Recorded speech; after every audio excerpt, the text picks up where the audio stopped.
எனவே ஒருவேளை இன்று இயேசு ஒரு அன்பை பற்றி நம்மிடம் சொல்கிறார். என்ன அன்பு இது? ஒரு கடையில் சென்று 5 ரூபாய் கொடுத்தால் 5 ரூபாய்க்கான முட்டாய் நாம் வாங்கி கொள்கிறோம். 10 ரூபாய் கொடுத்தால் 10 ரூபாய்க்கான பொருளை வாங்குகிறோம்.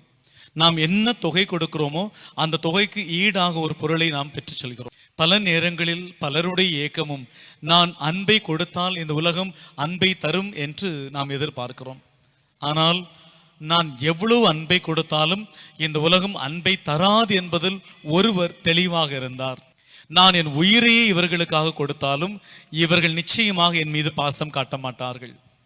நான் என்ன செய்தாலும் இவர்கள் மறந்து போவார்கள் என்பது ஒருவர் தெரிந்திருந்தார்.